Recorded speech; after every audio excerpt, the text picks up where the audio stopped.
poder aplicar a tentativa discreta, vocês precisam saber alguns conceitos fundamentais que embasam esse trabalho, nossos princípios de ensino, algumas formas de corrigir erros, e aí a gente vai fazer prática mesmo. Acredito que a parte da tarde, o maior tempo da tarde vai ser para fazer prática. Ou seja, a gente vai pegar aquelas mesas que estão ali no canto, colocar aqui, e vocês vão aplicar a terapia ABA e eu vou fingir que sou uma criança, certo? A ideia é vocês ficarem sabendo que o curso era prático, não é? Tá. Então vocês vão ter que deixar suas inibições de lado e vir aqui passar vergonha junto comigo, tá bom? Senão não vai dar certo, vocês vão ter que vir pra cá, tá? Infelizmente não vai dar tempo, claro, para todo mundo vir aqui fazer tentativa discreta, tá? Infelizmente não, mas dá para todo mundo ver, quem quiser participar vai ter a possibilidade aqui. Alguns de vocês já viu, é o terceiro curso que eu dou aqui para o Universo Autista. Algum de vocês viu algum dos outros dois cursos? Levanta a mão. Tá, 2 pessoas, certo. Vocês duas vão ver algumas coisas de forma repetida, os conceitos básicos, tá? Mas não tem jeito, senão o pessoal não vai entender nada. E para vocês, então, a gente vai começar com esses conceitos. Eu vou até, que tem muitos conceitos, eu vou passar só os que são fundamentais para vocês entenderem o trabalho de tentativa discreta mesmo, tá? Então a gente não vai falar tudo que está aqui, não. De qualquer forma, eu passo, mesmo que eu não for falar, eu passo pro Luiz e ele coloca no Universo Autista o conteúdo inteiro, certo? Bom, eu queria que a gente começasse com coisas bem básicas sobre como se mantém, como é e por que a gente se comporta. Então, a primeira pergunta que eu quero fazer para vocês, o curso vai ser prático também no sentido de que eu vou ficar fazendo perguntas, ok? Por que nós nos comportamos? Quem quer tentar responder? Por que nós nos comportamos? Por que nós fazemos o que nós fazemos?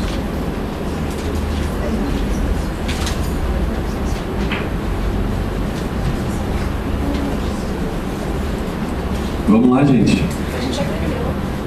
Porque a gente aprendeu, faz sentido. Tá perfeita a resposta. Mas dá para ir mais fundo ainda. Dá para ir na base. Por que existe o comportamento? O que ele faz? Qual é a função? De onde ele vem? Oi? Mas aí você está falando já de comunicação, né? Tem comportamentos que não são comunicativos. Isso, ela está indo no caminho certo. A gente se comporta principalmente porque a gente tem necessidades. Se a gente não tem necessidade, a gente não se comporta. Eu sempre gosto de usar o exemplo daquele almoço de domingo na casa da avó, que estão todos os seus familiares, pessoas que você mais gosta ali contigo, você come pra caramba aquela comida gostosa, ou seja, você fica por um momento sem necessidade nenhuma, você não faz nada, você fica jogado no sofá aproveitando o dia, tá? Aí começa a ter alguma necessidade de conversar com alguém, de ir ao banheiro, de beber água, de aprender, você vai e se comporta para fazer alguma coisa. A gente se comporta porque nós temos necessidade, tá? Necessidade induz, produz inicialmente, faz com que a gente procure e faz com que a gente se comporte, tá? Porque o comportamento também determina a nossa cultura? Oi? Porque o comportamento também determina a nossa cultura? Eu acho mais o contrário, a cultura determina o comportamento. Né? A gente é determinado pela nossa cultura. Né? Tá correto, a gente se comporta porque nós aprendemos. Né? Mas nós aprendemos a nos comportar de acordo com padrões culturais e tal, mas na base de tudo isso vem a necessidade que faz com que a gente tenha que se comportar. Tá? E por que todos os dias nós vemos o mesmo programa de televisão, por exemplo? Por que vocês veem a novela ou os homens veem o futebol de quarta-feira? Por quê? Toda vez que tem... Oi? Porque nos dá prazer. A novela... Dizem que a novela das 8 atual é uma porcaria, né? Mas que a novela anterior era muito boa. Então a gente faz repetidamente as mesmas coisas porque essa coisa nos dá prazer. Se não desse prazer, nós não faríamos, certo? Então o que é legal, o que nos dá satisfação, o que cumpre a nossa necessidade, a gente tende a repetir, a gente tende a fazer de novo, a gente tende a manter aquele comportamento. Isso é importante. E por que a gente não grita durante uma aula, na sala de aula? Por que a gente não fica gritando durante a aula?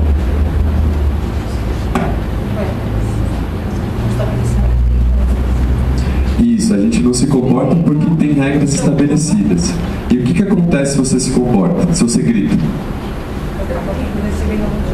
você recebe algum tipo de punição, né? Eu acho que, na verdade, é a punição que controla mais o carrega inicialmente, né? Porque se falar para uma molecada, não pode gritar, é igual você falar, pode gritar, certo?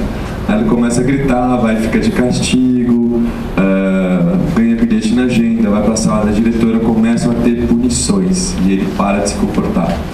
Agora, por que a gente grita numa festa?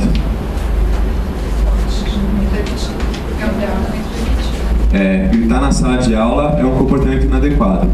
Ficar muito quieto em uma festa é um comportamento inadequado. Isso mostra outra coisa interessante.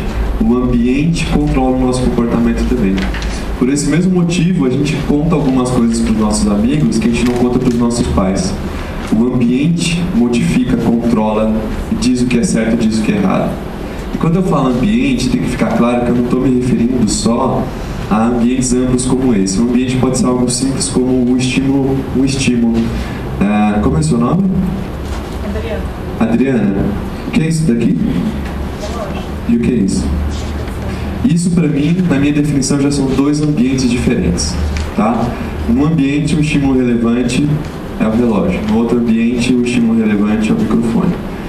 Quando eu falo ambiente, então, não estou querendo dizer tudo que está ao redor. Às vezes são coisas simples, um estímulo, uma mudança de percepção. Isso é um ambiente. O que eu estou fazendo? O que eu estou fazendo? Esse é outro ambiente. O que eu estou fazendo?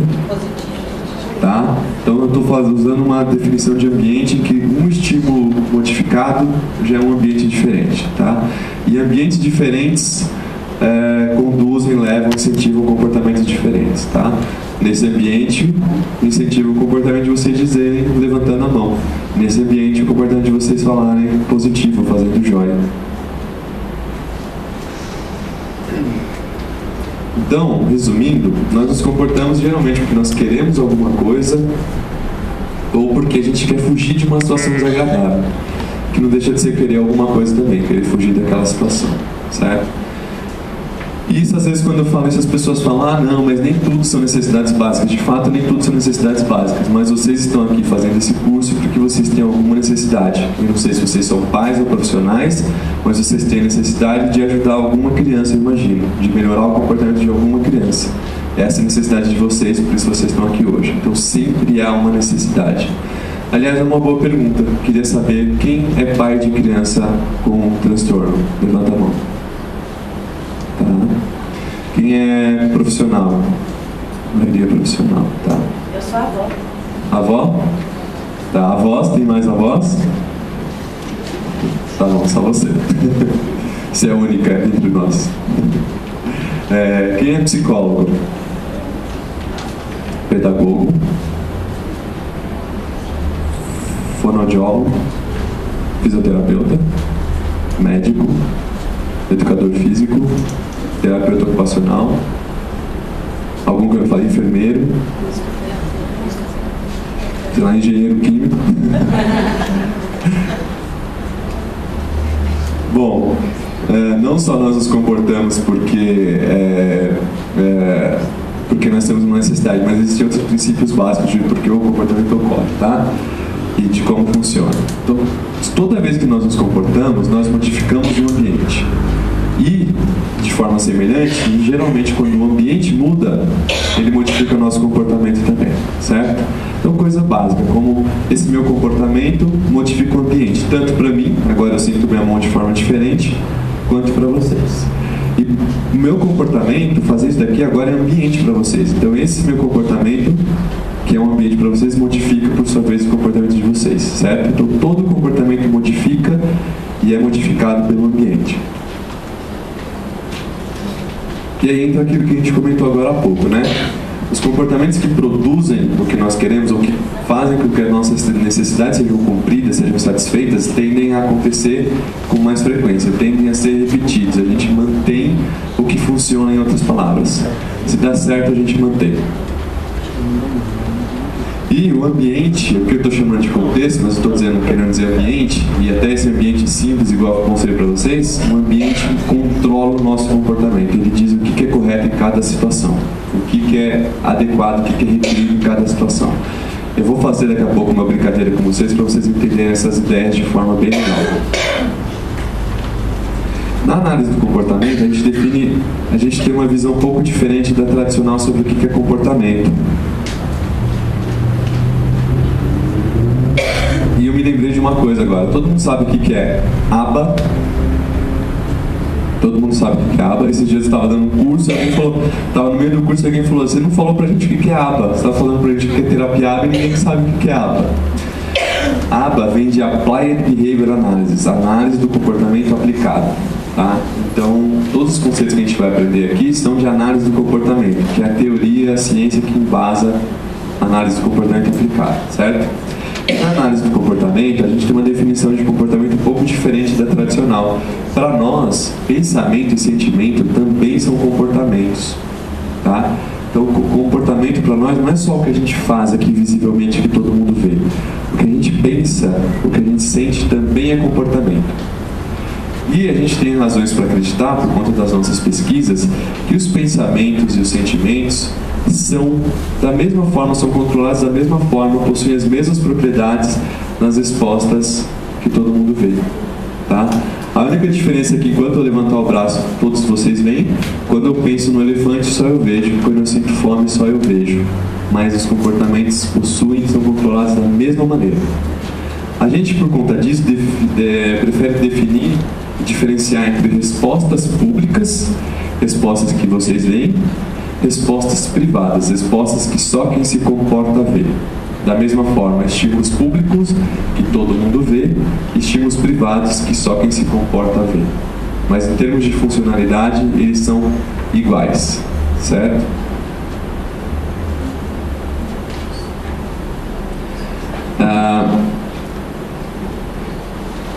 Nós, de forma didática, dividimos e montamos um esquema de como funciona o comportamento.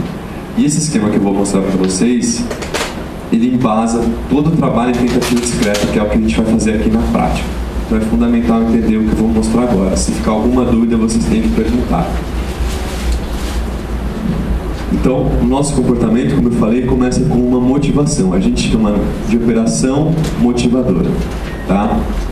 Essa motivação faz com que nós emitamos uma resposta. Nós nos comportamos, emitimos alguma resposta para dar conta dessa necessidade. Essa resposta modifica o ambiente, produz uma consequência, que pode ser positiva, pode ser negativa, tá? Produz uma consequência. Essa consequência vai agir sobre a resposta. Se a consequência for positiva, a gente tende a emitir essa resposta de novo, porque ela funcionou. Se a consequência for negativa, se a consequência for ruim, a gente tende a deixar de emitir essa resposta, porque ela não produziu alguma coisa legal. Mas, como eu falei, a gente sempre se comporta em algum ambiente, tá? Isso é uma coisa interessante, às vezes o pessoal demora para entender, mas é a consequência que faz com que nós prestemos atenção no ambiente, tá? Eu vou fazer uma brincadeira que vocês vão entender isso. E a partir do momento em que a consequência faz com que a gente preste atenção no ambiente, esse ambiente passa a controlar a nossa resposta, tá? Então esse é o esquema. Quando a gente faz tentativa discreta, é sempre nesses três termos principalmente. A gente faz o pedido, a criança emite uma resposta, a gente provê uma consequência, tá? Não precisam copiar não isso, hein, gente? Como o Luiz falou, vocês vão ter tudo. Tentem anotar, se vocês forem anotar, só coisas que não estiverem nos slides mesmo, certo? Vamos ver um pouco sobre cada um desses 4 termos aqui, né? Aliás, a resposta não tanto. Vamos ver mais sobre isso daqui: motivação, consequência e contexto. O que são essas coisas? A operação motivadora, ou a motivação, é o que a gente faz, é o que faz a gente querer alguma coisa. Só que na análise do comportamento, a gente tenta sempre ser o mais objetivo e o mais concreto possível para entender os fenômenos psicológicos. Então, na operação motivadora, a gente sempre a gente geralmente, quando pensa em motivação, pensa em alguma coisa de dentro de nós, alguma coisa intrínseca. Na análise do comportamento, a gente tenta rastrear o que aconteceu de forma visível, o que aconteceu que fez com que nós querêssemos alguma coisa, ou fez com que a gente não queresse alguma coisa também. Essa é outra diferença desse conceito. A gente tem que explicar, por meio dessas operações do ambiente, tanto o que faz com que a gente queira alguma coisa, quanto o que faz com que a gente não queira alguma coisa, né? Por exemplo, se eu comer uma comida muito salgada, vai aumentar a minha vontade de beber água, ou Coca-Cola, ou o que quer que seja ali, tá? Isso, então, comer uma comida salgada é uma operação motivadora, porque faz com que eu queira beber mais água. Ela me dá motivação para beber água. Mas, se eu beber 1,5 litro, 2 litros de água seguido, eu não vou querer mais beber água por algum tempo. Então, beber tanta água, tanta ingestão de água, é uma operação motivadora que torna agora a água menos interessante. Eu tenho menos motivação para beber água, certo? Então, operação motivadora são tanto coisas que acontecem que fazem com que a gente queira alguma coisa, quanto coisas que acontecem que fazem com que a gente deixe de querer alguma coisa, ok? Então, se a gente fica muito tempo sem água, a gente quer beber. Se a gente passa por uma situação ruim, a gente fica motivado a falar com o nosso amigo sobre aquela situação ruim, a conversar para ver se o sentimento ruim passa, né? As operações mais comuns são essas mesmo, são de privação e saciação que a gente fala. Privação é você ficar muito tempo sem, e saciação é você ter muito daquilo. Eu sempre brinco nos cursos que existem só 2 exceções, 2 coisas que não... Uma exceção na privação e uma exceção na saciação, né? Dizem que, por exemplo, na saciação você nunca fica saciado de dinheiro. Não existe um momento em que você fala, agora eu tenho muito dinheiro, não quero mais, né? Você nunca fica saciado. Você pode ficar saciado com um amigo. Você ficou tanto tempo com o seu amigo que você não quer mais o cara ali do seu lado.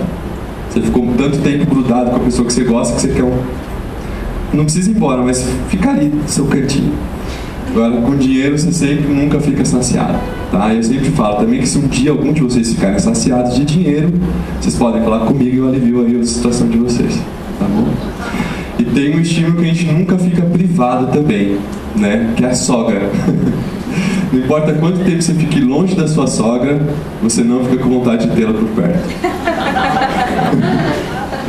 Então, tirando essas exceções, praticamente tudo passa por privação e saciação, tá? Mas como eu disse, não são só privação e saciação que são operações motivadoras, tá? Se eu colocar aqui um cartão de telefone, algum de vocês vai ter o interesse nesse cartão de telefone? Não. Hoje em dia todo mundo tem celular, às vezes tem 2, 3 celulares.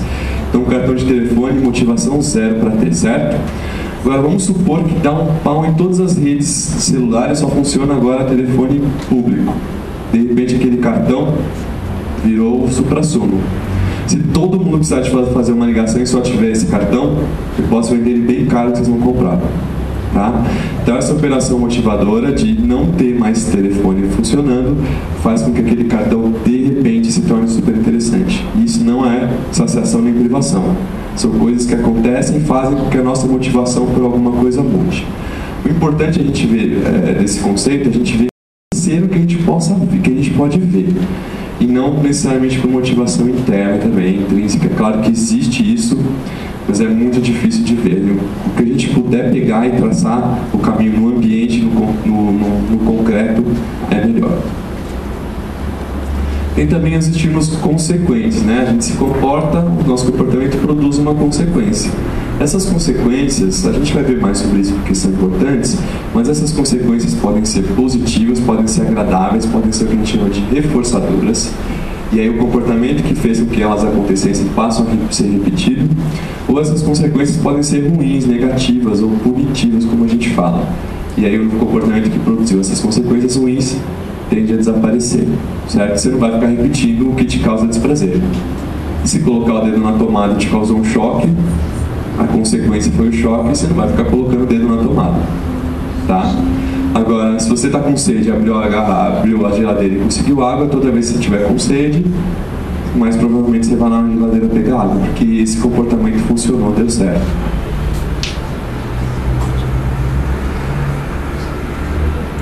E a gente tem os estímulos discriminativos, ou o contexto, o ambiente, que é essa coisa do ambiente modificando o comportamento, tá? E, novamente, ambiente, estou falando de coisas bem específicas mesmo. Perguntar quanto é 2 mais 2 é um ambiente. Perguntar quanto é 3 mais 3 é outro ambiente. E cada um controla um tipo de resposta diferente. Tá? Perguntar o que é isso controla uma resposta. Perguntar o que é isso controla outra resposta. Certo? O ambiente controla o nosso comportamento. Eu vou passar daqui a pouquinho, agora mesmo, uma brincadeira para vocês entenderem bem todos esses conceitos que eu estou falando aí. Tá? Então, quem já brincou, vocês duas, vocês já brincaram disso, né? Então vocês não podem falar. Luiz também não, você também, né? Também não pode, Paulo também não pode. Eu vou fazer uma coisa e vocês vão querer ficar me pedindo por resposta, mas eu não vou dar nenhuma resposta, tá? Então nem adianta fazer pergunta, eu já adianto. Eu só quero que vocês inicialmente me digam, só tem um correto. Vocês estão vendo aí azul e laranja, né? Geralmente quando os slides se transformam em vermelho e roxo, mas esse até que manteve bem as cores. Eu só quero que vocês me digam qual está correto, se é o azul ou o laranja. Só tem um correto cada vez. Não adianta falar nenhum ou os dois, só tem um correto. O que eu quero que vocês façam nesse primeiro momento é dizer qual dos dois está correto, cada slide que eu vou passando. Então, por favor, qual dos dois? E agora? Eu já falei que não vou responder nenhuma pergunta, nem adianta, tá? E agora?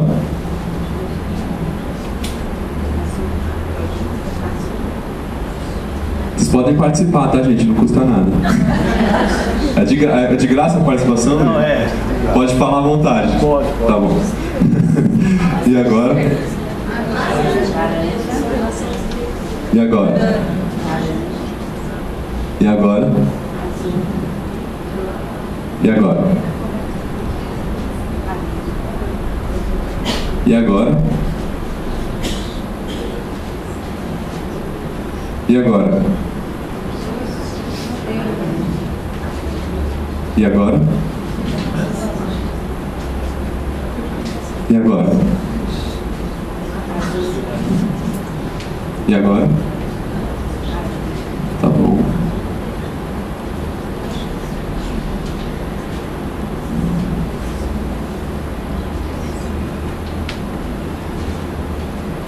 Quem se sentiu burro? Levanta a mão.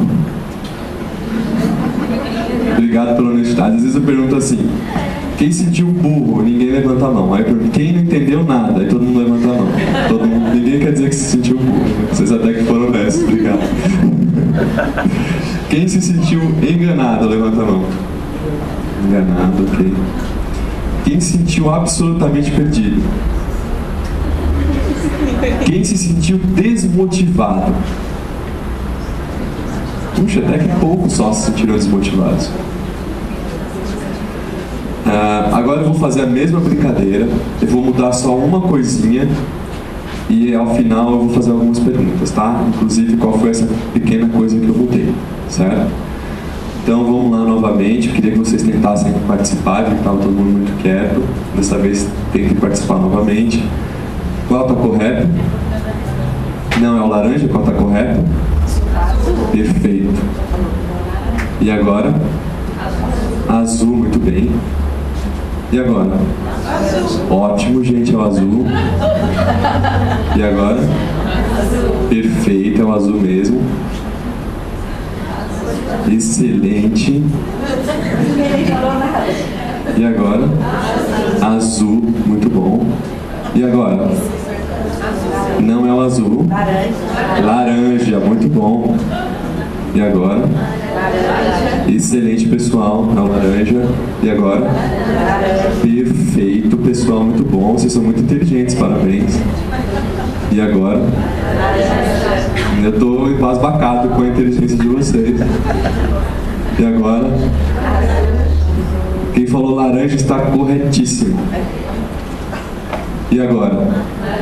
Excelente novamente. E agora?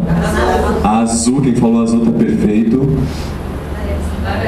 Quem falou laranja é muito inteligente. Azul, nunca vi tanta gente inteligente na mesma sala. Tira uma foto depois, tá, Luiz? Tá bom. E agora? Perfeito, gente. E agora? Muito bom. Vou até parar que vocês já entenderam.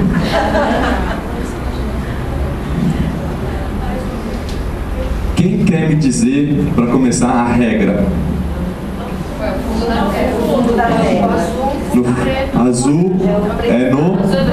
Azul é branco, laranja é fundo preto.